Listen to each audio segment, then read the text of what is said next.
Okey, Assalamualaikum warahmatullahi wabarakatuh. Salam hormat, salam sejahtera. Kali ini saya tertarik untuk mengulas tentang beberapa kenyataan yang dikeluarkan oleh pimpinan PAS, Parti Islam Se-Malaysia, susulan keterbukaan. Parti itu menerima kehadiran mantan Perdana Menteri Tun Dr. Mahathir Mohamad. Dan baru-baru ini Tun Dr. Mahathir telah memakai vest hijau itu, PAS itu, dan berucap di dalam stadium di Kota Baru yang dihadiri oleh ribuan penyokong PAS. Dan ini satu tamparan yang cukup hebat kepada rakyat, terutamanya kepada Kerajaan Perpaduan. Kerana ternyata Tun Mahathir dilihat akan memberikan sokongan padu dalam pilihan raya negeri di 6 negeri yang akan diadakan tidak lama lagi. Jelas Tun Mahathir mahu kemenangan itu berpihak kepada Perikatan Nasional, iaitu PN. Dan adakah dengan kehadiran Tun Mahathir ini akan memberi kesan positif kepada PN ataupun akan memberikan kesan negatif? Ini persoalan yang timbul, yang rakyat perlu fikirkan. Dan hari ini usia Tun Mahathir dah menjangkau hampir 100 tahun. Dan saya melihat apa yang berlaku ini adalah satu perkara yang jelas menunjukkan Tun Mahathir cuba untuk kembali ke pangkal jalan dalam keadaan melihat parti ataupun pakatan yang diwakilinya lemah, tidak bermain, tidak ada sokongan daripada rakyat. Buktinya ketika Parti Pejuang bertanding pada pilihan raya umum ke-15 yang lalu, mereka hilang deposit, hilang, tewas di semua kursi, termasuk Tun Dr. Mahathir sendiri di Parlimen Langkawi. Dan ini menunjukkan bahawa dalam negara kita parti-parti sepihak ini tak laku. Dan kemudian Tun Mahathir keluar daripada Pejuang, kemudian menyertai pula Putra bersama dengan Datuk Ibrahim Ali. Kemudian sekarang ini menubuhkan satu gagasan Melayu yang baru atas alasan untuk mengembalikan ketuanan Melayu.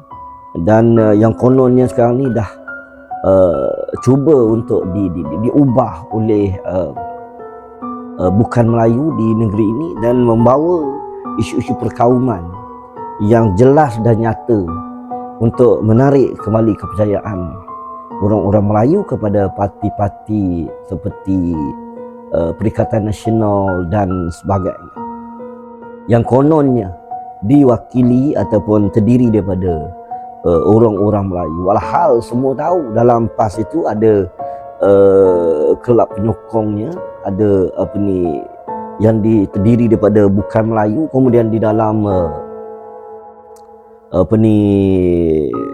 PN itu sendiri ada gerakan yang bukan diwakili oleh Melayu. Jadi dengan kehadiran Mahathir ini memberi tamparan yang cukup hebat. Yang saya nak bicarakan sekarang ni ialah kenyataan-kenyataan yang dibuat oleh pimpinan PAS bahawa mereka menerima kehadiran Tun ini dan menganggap Tun ini sudah insaf dan mereka perlu memaafkan.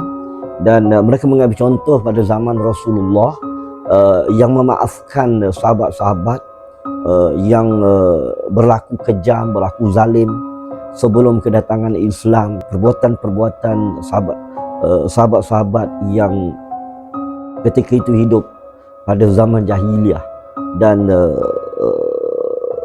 contoh ini diambil oleh pemimpin-pemimpin PAS untuk memberi gambaran kepada penyokong-penyokong bahawa perlu mereka mengambil Tun Mahathir dan melupakan dosa-dosa Tun. Antaranya yang paling ketara iaitu dosa peristiwa memali yang melibatkan kononnya melibatkan Tun Mahathir satu ketika dulu, yang sering dilaung-laungkan, yang sering diperkatakan, dan akhirnya hari ini mereka boleh menerima. Dan saya melihat ini satu benda yang lebih kepada politik lah ya. Sahabat-sahabat di zaman Rasulullah dulu, walaupun dosa-dosanya besar, dimaafkan oleh Rasulullah. Ketika itu mereka hidup di zaman jahiliyah, zaman sebelum kedatangan Islam, zaman sebelum munculnya Rasulullah, zaman baru Islam itu muncul di bumi Makkah, bumi Arab ini, zaman awal-awal Islam di atas muka bumi ini.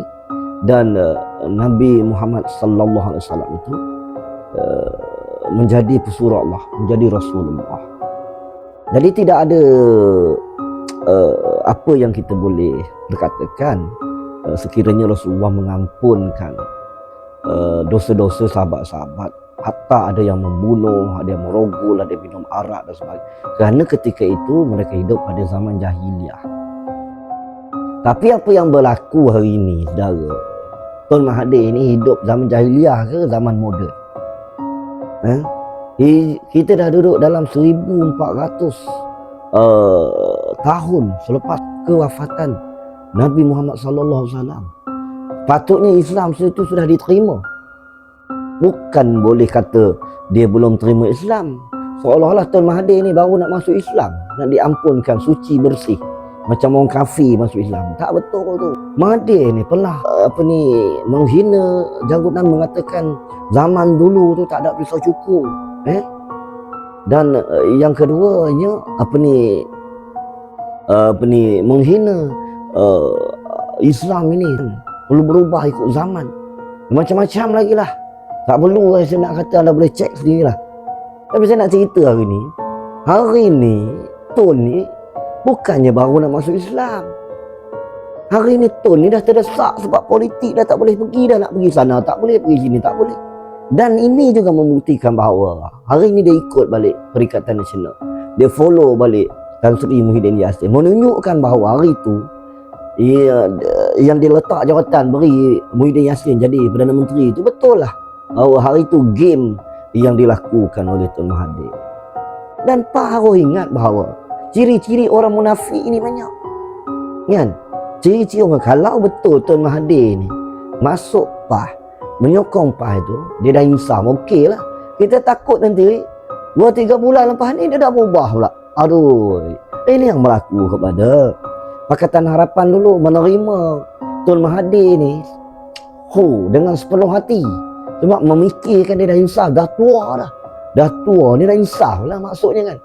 Tapi saudara, dia kencing Anwar Ibrahim hidup. Dia janji 2 tahun nak berikan jawatan itu kepada Datuk Seri Anwar Ibrahim, tapi apa yang berlaku? Dia belit-belit, tunggu tangguh. Akhirnya kencing hidup, pap, dia letak jawatan, orang lain jadi Perdana Menteri. Anwar tak dapat jadi Perdana Menteri. Tapi takdir membuktikan bahawa Anwar akhirnya jadi Perdana Menteri, hari ini jadi Perdana Menteri. Ini semua mainan daripada Tun Mahathir. Bohong kuat betul. Tapi apa boleh buat? Dapat kata dia dah insaf, saya nak kata apa? Tapi bagi saya, Mahathir itu bukannya hidup di zaman jahiliah yang perlu nak kata nak diampun dia apa. Dia hidup zaman moden. Dialah yang merosakkan dulu Melayu dengan perswastaannya, dengan apa semua. Dia merosakkan. Kita tahu semua sebab kita hidup. Saya ni hidup pada zaman Tun Mahathir jadi Perdana Menteri awal-awal. Saya sekolah rendah lagi. Kita tahu apa yang berlaku, bagaimana dasar perswastaan itu menyusahkan rakyat, dan bagaimana dia menghina Islam itu sendiri, tidak mengangkat Islam itu sendiri. Bagaimana hari ini mudah betul. Maksudnya kalau sesiapa yang buat jahat, menghina Nabi, menghina Islam pun masuk PAH. Jadi kata dia disucikan. Jadi dia kata dia diampunkan. Masya Allah, kalau begitu mudah betul. Sebab itu saya melihat rakyat hati-hatilah dengan perkembangan ini. Jangan semudah ABC nak percaya dengan kenyataan-kenyataan. Pemimpin-pemimpin yang dah hilang sokongan, yang dah tolak oleh arus dan zaman, akhirnya konon-konon insaf dan bersuara dan bercakap hal perkauman, bahawa negara ini bukan negara majemuk, negara ini hak Melayu. Siapa yang pertikaikan? Tak ada orang pertikaikan. Jadi nyanyuk pula dia bercakap macam ni. Tak ada orang pertikaikan. Negara ni memang negara majemuk, negara ni tapi ketuanan Melayu, agama Islam itu agama rasmi. Siapa yang pertikaikan? Dia duduk bercakap begitu. Rakyat yang melihat lebih terbuka, tak perlu nak bercakap konon-konon kita ni dah jadi baik sangat. Bila kita duduk di pentas parti Islam, tak perlu, saudara. Jadi kepada pengundi-pengundi di 6 negeri ni, tengoklah apa yang berlaku. Saya nampak kehadiran Tun Mahathir ni satu tamparan hebat. Kesian dekat keluarga-keluarga Mamali, kesian dekat mereka yang dulu bermati-matian, yang ditangkap, yang dipukul, yang di penjara pada zaman-zaman reformasi, pada zaman-zaman sama-sama berjuang di jalanan. Hari ini kita nak semudah ABC mengatakan dia sudah baik, sudah insaf, sudah apa. Dia sepatutnya berfikir sebelum bertindak. Mahathir bukan hidup zaman jahiliah. Tuan Mahathir hidup pada zaman moden, zaman yang sepatutnya dia dah ada Islam dalam diri dia kalau dia nak jadi orang baik. Tapi dia yang menentang parti Islam sama ni. Sekarang ni baru nak berbunyi, oh Kelantan maju, ada bangunan tinggi, ada bangun macam-macam lah. Tapi selama ni kamu sekat royalty Kelantan, selama ni kamu sekat berbagai-bagai peruntukan untuk negeri Kelantan. Kamu tak ingat dah semua tu. Jadi berfikir sebelum bertindak. Sekadar itu dulu. Salam terjah. Jangan lupa like, follow, share dan subscribe channel CMK TV, Suara Rakyat Mak Arhai.